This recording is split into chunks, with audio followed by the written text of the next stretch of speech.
आज हम बात करते हैं कि अगर खामन अपनी बीवी को और अपने बच्चों को घर से निकाल देता है और उनका जो खर्चा है वो अदा नहीं कर रहा, तो आप उसके खिलाफ खर्चे का केस कर सकते हैं। सबसे पहले आपको एक वकील हायर करना होगा। उसके बाद जो आपका कौंसल है, वकील है, वो फैमिली कोर्ट में बच्चों के खर्चे का जो केस है वो दायर करेगा। बच्चों के खर्चे का केस दायर करने के लिए कौन से डॉक्यूमेंट हैं जो ज़रूरी हैं, उसमें सबसे पहले बच्चों के स्कूल सर्टिफिकेट, बच्चों का जो बे फार्म है उसकी ज़रूरत होती है, जिस पे बच्चों की उम्र वगैरह की वो तस्दीक होती है कि बच्चे की उम्र कितनी है। निकाहनामा, ये तमाम चीज़ें होनी चाहिए। जो आपका कौंसल है वो फैमिली कोर्ट में एक दावा खर्चा नानो नफ़क़ा का वो दायर करेगा। दावा दायर करने के बाद जो मुद्दअ है, जो बच्चों का वालिद है, उसको तलबी होगी। जब वो अदालत में आ जाएगा,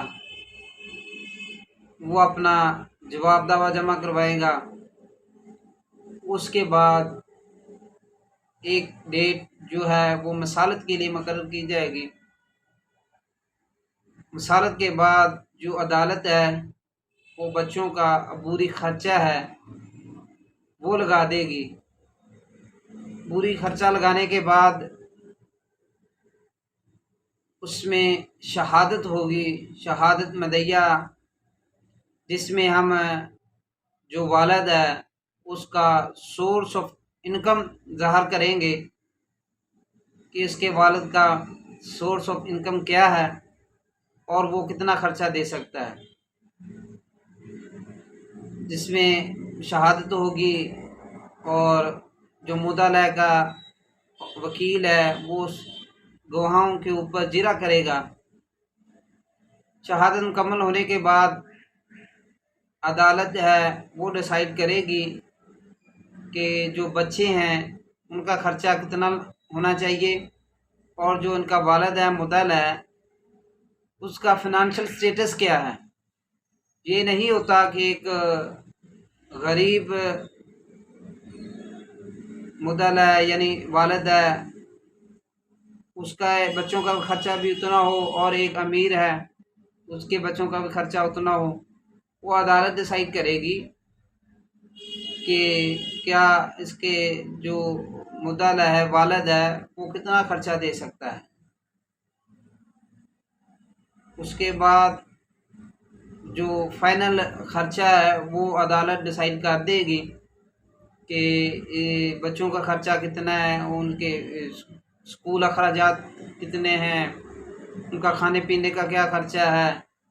सबको मद्देनज़र रखते हुए अदालत डिसाइड करेगी कि बाप अपने बच्चों को कितना खर्चा दे सकता है और उसको कितना खर्चा देना चाहिए। उसके बाद फाइनल डिग्री हो जाएगी, जिसमें अदालत डिसाइड करेगी कि ये जो बच्चों का वालिद है यानी मुद्दअ है वो बच्चों को पर मंथ कितना खर्चा अदा करेगा।